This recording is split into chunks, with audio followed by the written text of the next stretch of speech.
Hello guys, to be reading, continue reading. Rodrigo watched the movie twice, and after the second time he told mom that whoever wrote the book must have a genius. But I'm guessing Rodrigo's teacher is gonna be pretty confused when she read his book report in September. By the time I was done reading today, I really need to get out of the car and prevent my leg from permanently cramping. Manny was still asleep, but he had somehow turned himself all the way upside down in his seat. When Mom noticed, she told Dad maybe we should stop driving for the day, so he pulled off at the next exit. I was really looking forward to eating a meal at a decent restaurant, but Mom said we are on a budget and tonight we were gonna pick our dinner at a grocery store. Dad found a supermarket a few miles from the exit, but Mom was afraid that if the event stopped moving, my would makeup and have a fit, so Mom brought out a shopping list for Roderick and gave him some money. Then, then the drawer slow in front of the entrance, so Roderick could hop out that had a circled the parking lot about 10 minutes, which wasn't easy since we were talking about.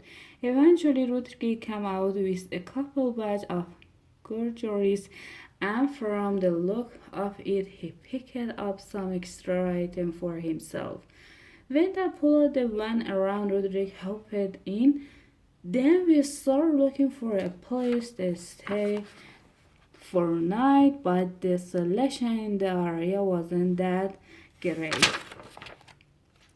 A few of malls had big signs that said they had color TV, which you ask me not anything to brag about in this day and age. That finally pulled over and the place with air condition and pool, which sounded pretty good to me, especially considering that I'd lost about 5 pounds in the sweet sitting in the back seat. I haven't stayed a whole lot of motels, but if I had to guess, I'd say we picked on at the lower end of the sports room. I lovely smelled like mildew, and the carpet was covered in red stain. But everyone was to try to get back in the car and look for another place to stay. We got the key to our room, and when we walked in the trickle of smoke, there were little holes in the comfort and pillow that I'm pretty sure were cigarette burns. That picked a towel off the floor, then dropped it in because it was wet. Mom went back to the front desk and asked for a different room, but the girl said the motel was full and Dad would gotten the last none.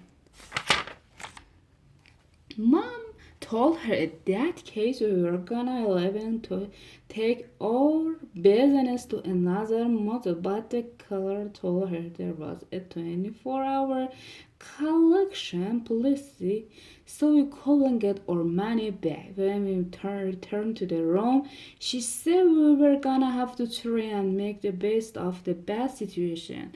Then she and Dad striped the bed down the bar matters.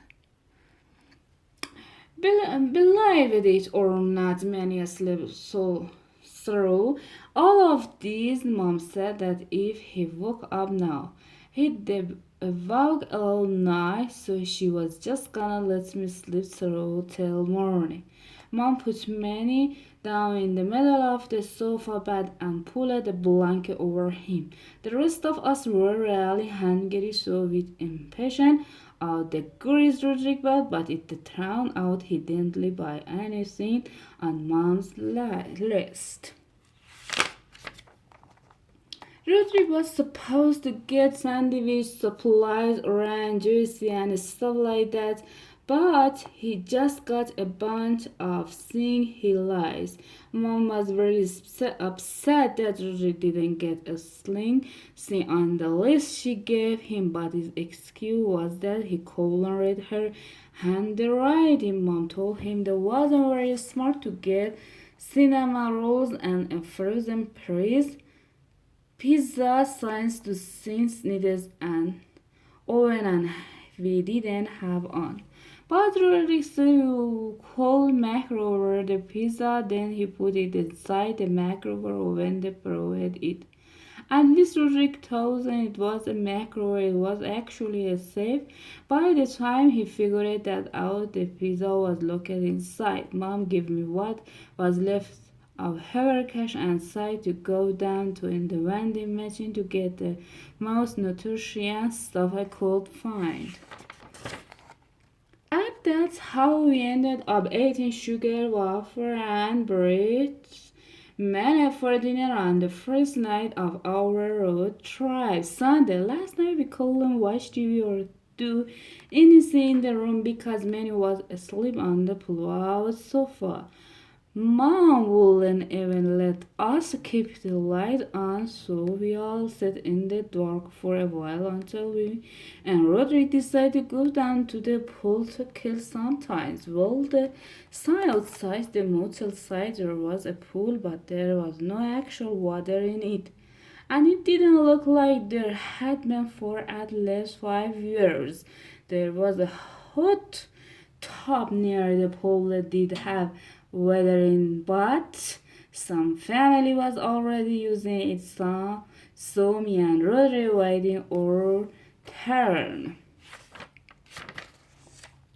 Unfortunately, the family couldn't take a hand that we wanted to us to hot tub, so eventually me and Rodri just went back to the room. The lights were still out and Mom and Dad were sleeping on the matters. I guess they must have been pretty exhausted because they were still wearing all their clothes. With Mom and Dad on the bed and Manny on the sofa, it didn't leave a lot of good sleep option for me and Roderick. We checked the cars for a couch or an air mattress, but there was nothing. Roderick was on the sleep ahead of me, so he gathered up the sofa cushion and made bed for himself on the floor. 5 seconds later, he was out clothed. I figured the clothes was and could put it as any for me to sleep, so I got some towel out of the bedroom and laid them on the floor. After lying there for a minute, I noticed a strange smell and thought a mouse must have died in the event van or something. I tried covering my nose with a washcloth, but that seems to make the smell even worse. It was hard enough trying to fall asleep under those conditions.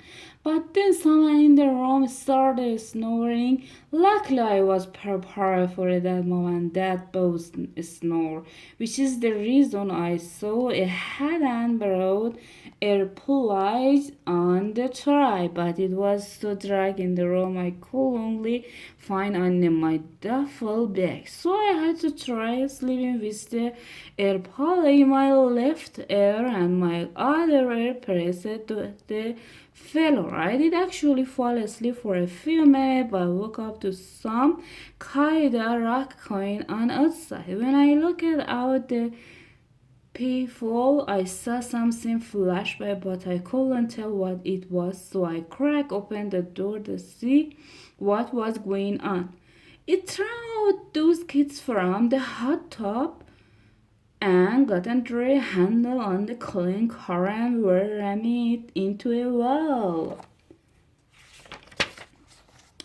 I couldn't believe these kids' parents were letting them run the wheel in the middle of the night, so I stepped out of the room and went over, give them a piece of my mind. The little kid burst into tears and ran into his room, and I didn't feel bad for even on Second, but minute later his door opened again and his father came out. I wasn't about to get yelled at by a grown one. He had underwear, so I ran back to our room and looked at the door. Then I prayed with all my might that his chain lock was strong enough to keep him out. I guess the kids that didn't see which door I went into because he knocked on the wrong one. Then he pounded on the door right next to ours before giving up and going back to his room. Oh my gosh, once the cows were color. I hung a little sign on our knob in case the guy decided to come back. It was really hard falling asleep after that because every time I heard someone outside the door, I held my breath until they passed by. Before I knew it, the sun was up and so was Manny. Mom turned off the television and whenever Manny watched TV, he talked to it. I was a little annoyed with many ball brave, but I guess I can't complain. I used to do the same excited thing when I was younger or on time when I was watching my favorite show. Hannes asked a question. I was just goofing around when I answered, but the guy on TV actually responded. I wish it never happened. So, because for a long time after that, I saw the people inside the TV could hear everything I said. In fact, on my exasperated sixth birthday, Mom Dad had to sit me down and have a talk about the difference between imaginary friends and real friends. Aunt Manny got going a conversation with his favorite TV character this morning. I know there was no point in trying to fall back asleep, so I just got up for a day. And when I did, I found out source of that awful smell. Roderick had put his shoes in the clothes and had spent the whole night breathing his famous. But even worse was that washcloths I had used to blow. The smell was actually one of Roderick's sock. Speaking of Roderick, many conversations with the TV didn't bother him a little bit because he just slept right through all the noise. That was getting a little restless waiting for everyone to get going. This morning he's one of those guys who gets already at a crackdown so he can arrive at the office early, and this whole let's start thing wasn't working for him. Eventually Mom made Rory get up and take a shower. We went to the dinner right next to motel for breakfast, then got back in the van. Mom said that from now on we were all gonna be on the same sleep schedule so we wouldn't waste any more time on our trip. But before she was even done talking, Manny passed out in his car seat. Mom's big plan for the day was for us to go to the country fair. She read about the family frolic. I'd never been to anything like that before, but it looked like it was worth checking out. The fair was a few hours away, so that meant me began cramping in the basket again, which was starting to get old. Thankfully, after an hour, Mom offered to switch place with me. When I got up to the front seat, I couldn't believe how much room there was. And it wasn't just all the page that was awesome. I even had individual temperature setting and the on cup holder. I wanted to change the radio station, but that stopped me. I said only driver gets to pick the music. I didn't think that was fair, but I wasn't gonna complain and risk getting sent the back seat. I'm sorry. That music was pretty awful.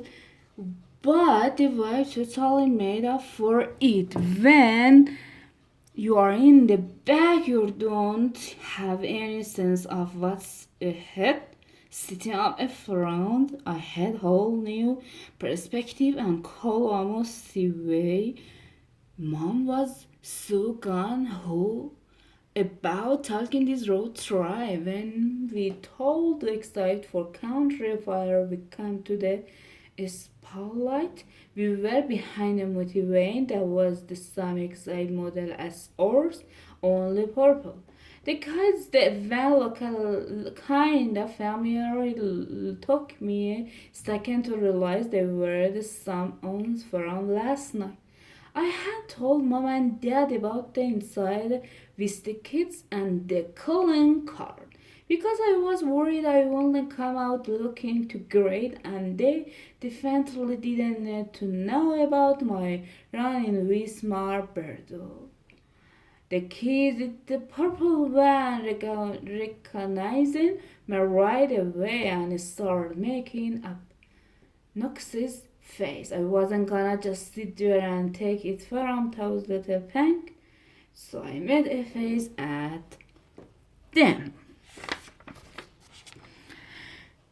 The skinny young middle listened fact back at me, and the second he did, the light turned green and they accelerated when their van lurched forward. The little kid face plunged into the back window that passed them on the left, and Mr. Bardo got a real good look at them. Luckily, the parking lot for the fire was only a few hundred feet up the road. Once we stopped, I wanted to stay inside until I was sure we weren't being tailed by the purple van. But it looked like we were in the killer man. He was still asleep in his car seat. So Mom said she'd stay back with him and the rest of us could go on ahead. The fire was lot different than I saw it was gonna be. I expected it to have a farewell and a merry-go-round and stuff like that, but instead there were a bunch of tents with farm animal and bows with homemade food. We were getting kind of hungry anyway, so we went looking for something to eat. They had corn dog and fire dough and all the stuff you'd expect at the big fire, but then they had crazy things like deep fried butter on the steak. I was actually glad Mom was still in the van because I was pretty sure that kind of thing didn't qualify as real food in her book. After about an hour of walking the far ground, I went back to the car to see if Manny was awake yet, and he told me and Roderick to go explore on our own. The two of us wandered around for a while until we came across a tent where there was something big going on. It was a full-length footwear contest, and they were offering a prize for whoever had the nastiest show. There was a big line of people ready to submit their entires. I thought he should enter because in any way this rave to win this thing it was him. Well, we were waiting in line. Me and Roderick got in an argument over who will get the keeper prize. I said we should spot the because it was my idea, but he said they should get a whole thing about it was his whole show and he was the one who made it stink. A stink. Right before we got the judging table, we reached the compromise where I'd get 10% off the price at Roderick and Janet. Some of the other shoes looked a lot worse than Roderick, and I was lost in confidence that I won, but when I just got to the small test, it was all over. Rodrigo won Roy's prize, which turned out to the coupon for a deep fry butter on the stick. I told Rodrigo he could have it all himself because the thought of eating any more butter made me feel a little nonsense. Rodrigo asked the judge for his shoes back, but they said they were gonna sell in on the national competition. So that left Rodrigo walking around is only on shoe. I decided to explore the nearby stable Rodrigo while polishing off his stick of fried butter. But I had a seriously close call when I turned the corner and almost ran smack into the entire Bardo family. Luckily, I was able to duck for over cover just in time. Now that I know the Barry were on the far ground, it was easier to get out of there. I want to look for Roderick, but he must have gone back to the van. I decided to head there myself, but on my way I spotted the top of Mom's head in the crowd under one of the livestock tents. People were packed shoulder to shoulder, and I tried pushing my way through to get to where Mom was. But when I got halfway in, a big chair went up. When I finally made up to the front, I was surprised to see Mammy standing in the middle of the crowd, holding the piece of paper. Apparently, there was a contest to see who could come the closest to guessing the weight of the cow, and many got it exactly right. The prize for guessing the cow's weight was a real baby cow. Mom explained to the judge that they just entered the contest from farm and didn't actually want to go. But the people in the crowd seemed kinda insulted and wouldn't take no for an answer.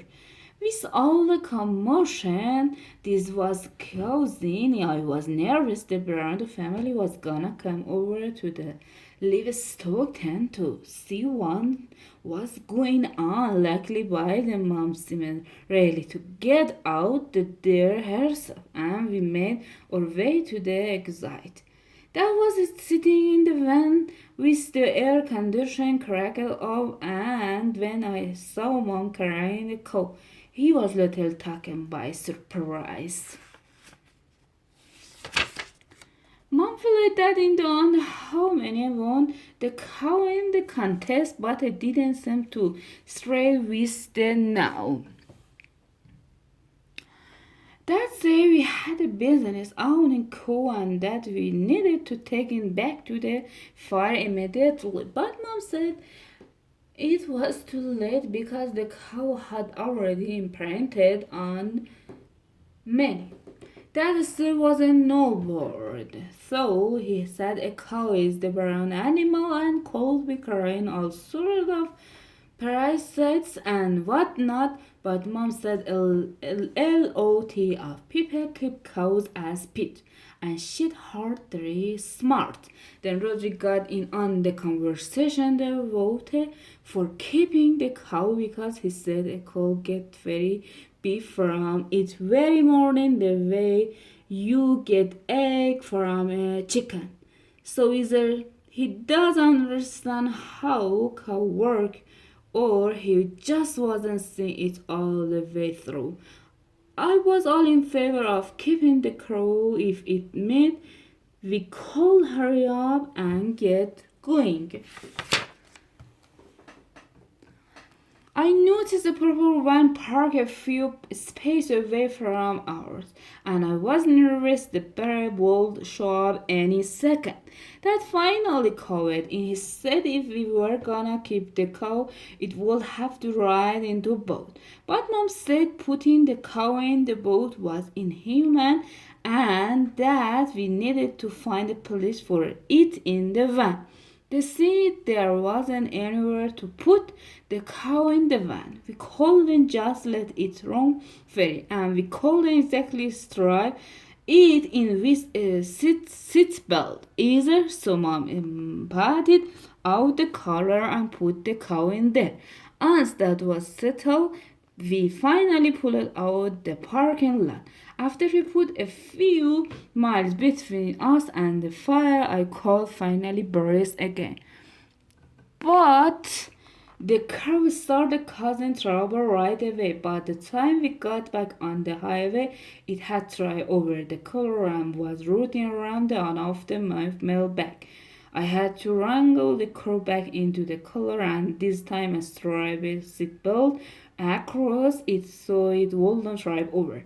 Mom figured the cow was hungry, so she said they needed to stop and get in some food. Her idea was for us to go to the restaurant and then give the cow our leftover. That sounded like a good deal to me, since I wanted to actually get to have a sit-down dinner.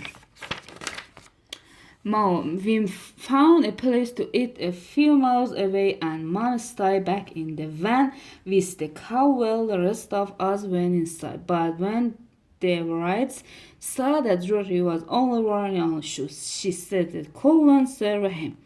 That said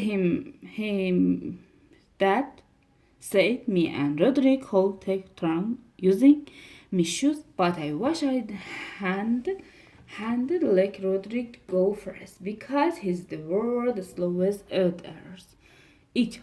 When we got back at the van, we gave the cow our leftover corn and whistle which it ate straight out of the styrofoam container. Mom started looking up place to stay for a night on the GPS. She asked Rory to call a hotel to see if they had any rooms available. They did, but Roderick blew it by getting too specific. Mom found another place a few miles away, and this time she did the talking. The hotel was just after they told a few hundred feet from the exit. Traffic came to a crawl. That was a problem for me because I had to be glasses for lemon. At the restaurant, I really need to use the bathroom. I suppose the gas station up. I hadn't asked Mom and Daddy if I could hop out and use the bathroom, then catch up with the car after I was done. Dad didn't like the idea because he was worried that by the time I got back, they might already be through the toll bus. By now it was pretty obvious the cow needed to go too because it was running a little circle inside the collar. Mom said I could use the bathroom at the gas station as long as I brought the pig with me.